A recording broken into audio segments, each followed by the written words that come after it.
अब आ जाती हूँ हेल्थ इंश्योरेंस पे।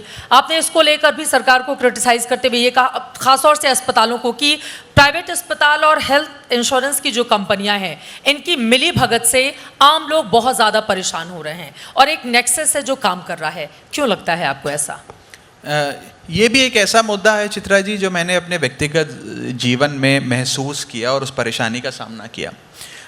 हम देखते हैं कि एक मिडिल क्लास परिवार से आने वाला, कमाने वाला एक शख्स पूरी ईमानदारी से और शिद्दत से साल का हेल्थ प्रीमियम का इंश्योरेंस प्रीमियम भरता है, हेल्थ इंश्योरेंस का प्रीमियम भरता है अपनी मेहनत की कमाई से, इस उम्मीद में कि कभी ना कभी यदि मेरे घर परिवार में कोई बीमार होगा तो मैं इसका लाभ ले पाऊंगा और मेरी जीवन की तमाम संपत्ति, पूंजी, मेरा जितना निवेश मैंने किया है वो सारा एक बीमारी के, घर परिवार में एक बीमारी की वजह से खराब ना हो, चला ना जाए, सब बर्बाद ना हो जाए, इस उम्मीद से वो एक हेल्थ इंश्योरेंस कराता है। लेकिन अक्सर हम देखते हैं जब घर में कोई हेल्थ इमरजेंसी आती है और आप प्राइवेट अस्पताल इलाज कराने पहुंचते हैं, वहां पर इस नेक्सस का खेल शुरू होता है और आप देखते हैं कि सबसे पहले उस व्यक्ति को कहा जाता है कि कैशलेस सेटलमेंट नहीं होगा, यानी कि आपको खुद पैसे जमा कराने पड़ेंगे, हम डायरेक्टली इंश्योरेंस कंपनी से, जैसे पहले कैशलेस सेटलमेंट अच्छा चला करता था वैसा नहीं होगा।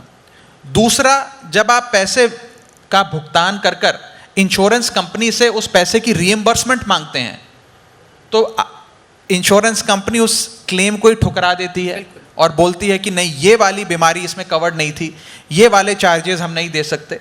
और अगर आपका क्लेम का कुछ हिस्सा अप्रूव हो भी जाता है तो उसकी रीएम्बर्समेंट आने में, उसकी कॉम्पनसेशन आने में न जाने कितने महीने लग जाते हैं, जो एक मध्यम वर्गीय परिवार का, एक मिडिल क्लास परिवार का पूरा बैंक बैलेंस और पूरी आर्थिक स्थिति बर्बाद कर देता है, चरमरा जाती है स्थिति।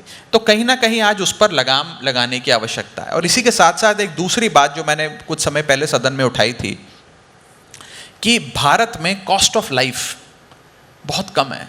विदेशों में कॉस्ट ऑफ लाइफ हम देखते हैं कि जान की कीमत सबसे अहम है। हमें इस देश में एनुअल हेल्थ चेकअप को एक लीगल राइट बनाना होगा, एक कानूनी अधिकार देना होगा कि इस देश के हर नागरिक का साल में एक बार पूरी हेल्थ चेकअप हो, पूरी जांच हो।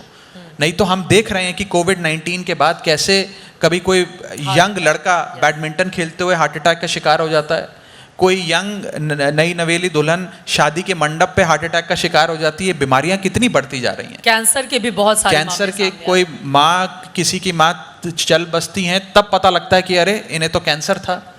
किसी लड़की की जब आंखें की रोशनी चली जाती है तो पता लगता है कि अरे इन्हें तो डायबिटीज़ थी। तो अगर सही समय पे आप जांच करके बीमारी को पकड़ लें तो परिवार बर्बाद नहीं होंगे, लोगों की जिंदगियां बचेंगी। तो एक एनुअल हेल्थ चेकअप होना चाहिए। और मैंने सदन में इसका आर्थिक पहलू भी समझाया। हाँ, मैं इसी पर आने वाली थी कि इतनी बड़ी आबादी में क्या ये व्यवहारिक हो पाएगा और उसके लिए काफी पैसों की भी जरूरत होगी। क्या देश उसके लिए तैयार है? वो ऐसे हो पाएगा कि अगर आप ये देखें कि आप एनुअल हेल्थ चेकअप नहीं कराते और देश की एक बड़ी आबादी बीमार होकर अस्पताल जाती है, ज़्यादातर आबादी तो सरकारी अस्पताल जाती है, वहाँ इलाज कराती है। सरकारी अस्पतालों में इलाज मुफ्त होता है जिसका सारा कॉस्ट सरकार को भुगतना पड़ता है।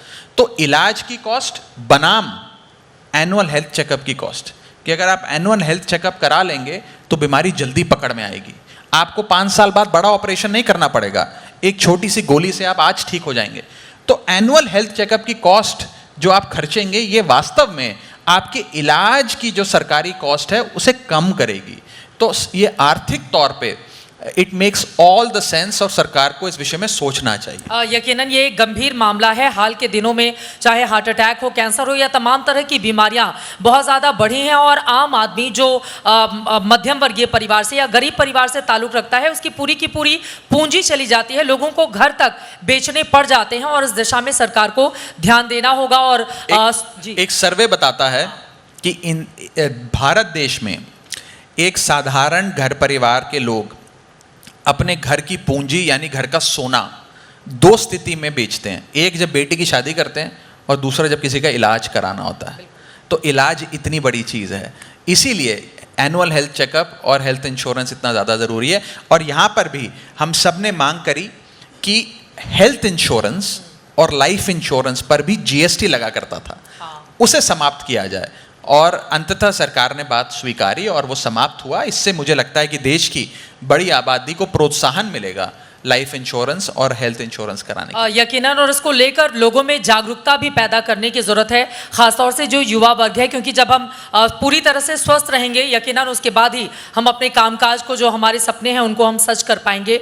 कुछ और सपने जिसको सच करने के लिए हम देखते हैं कि बहुत बड़ी आबादी अपने देश में ऐसी है जो हर रोज़ सुबह डिलीवरी बॉय के रूप में जोमेटो, स्विगी, ब्लिंकिट के लिए अलग अलग दरवाज़ों पर लोग पहुंचते हैं। ये मुद्दा भी आपकी ओर से उठाया गया और इसको पुरजोर तरीके से कहा जा रहा है कि 10 मिनट का ये जो समय है इसको चेंज किया जाए। क्या वजह, क्या आपका कोई पर्सनल इस तरह का अनुभव है, क्यों आपको लगा कि इसको बदले जाने की ज़रूरत है? ये मुझे लगता है कि हम सभी का ये अनुभव रहा है कि ये जो डिलीवरी बॉयज़ हैं, जो जोमेटो और स्विगी के डिलीवरी बॉयज़, ब्लिंकिट और जेप्टो जैसी ऐप्स के राइडर, ओला उबर के ड्राइवर और अर्बन कंपनी के जो ब्यूटिशियन टेक्नीशियन, हम अपने फ़ोन पर एक बटन दबाकर इनकी सेवाएं या इनके द्वारा कोई सामान मंगवाते हैं। इनके पीछे जो ये राइडर्स हैं, डिलीवरी बॉयज़ हैं, ये इंसान हैं, किसी के भाई हैं, बेटे हैं, पति हैं, पिता हैं। और कहीं ना कहीं आज उनकी जो स्थिति है, ना उनके पास डिग्निटी है, ना सोशल सिक्योरिटी है, ना फाइनेंशियल सिक्योरिटी है।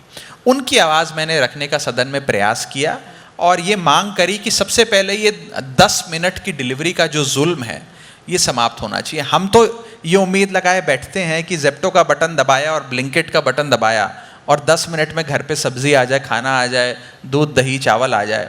वो आदमी उस 10 मिनट की डिलीवरी के पीछे कितने जोखिम लेता है, कितनी तेज़ गाड़ी चला के, बाइक चला के पहुंचता है, उसके अंदर क्या बीतती है, उसके एंग्जाइटी लेवल, उसका ब्लड प्रेशर, उसकी मानसिक स्थिति, और उसके बाद अगर 10 मिनट के भीतर वो पहुंचा भी देता है तो उसे ऐसा कौन सा एडिशनल अलाउंस मिलता है।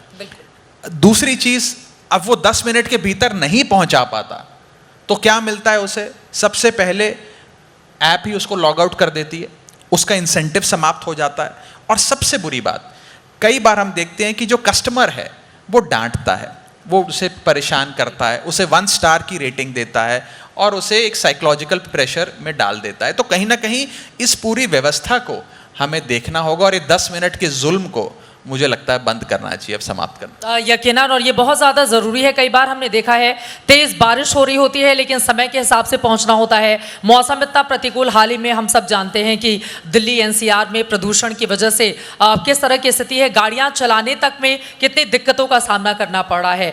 तो अब इसमें किस तरह की तब्दीली आएगी देखना महत्वपूर्ण है। इसमें मैं एक बात और जोड़ दूँ कि ये जो कंपनीज हैं, जोमेटो, स्विगी, ब्लिंकिट, ओला, उबर, ये सारी कंपनीज आज $1 बिलियन वैल्यूएशंस पर बैठी हैं, यूनिकॉर्न्स बन गई हैं। ये जो यूनिकॉर्न्स बनी और इतनी वैल्यूएशंस इन्होंने बड़ी हासिल करी, वो इस स्तंभ पे इन जो राइडर्स और डिलीवरी बॉयज़ हैं, इनके सहारे ही यहाँ तक पहुँच पाई हैं। तो जब आपकी इतनी वैल्यूएशंस हो गई और इतनी संपत्ति आपने इकट्ठा कर ली, तो उसका एक छोटा सा फ्रैक्शन, एक छोटा सा परसेंटेज आप इन लोगों के उत्थान के लिए, इन लोगों की ज़िंदगी बेहतर करने के लिए खर्च कीजिए। ये मेरी अपील रहेगी। हो सकता है कि आप इन्हें इंसेंटिवाइज करेंगे, इनकी ज़िंदगी बेहतर करेंगे तो और अच्छे से काम करेंगे। यकीनन इसको लेकर अगर देश में नियम बनेगा तो और बेहतर स्थिति होगी, ताकि समान रूप से कश्मीर से लेकर कन्याकुमारी तक हर जगह ये लागू हो जाए।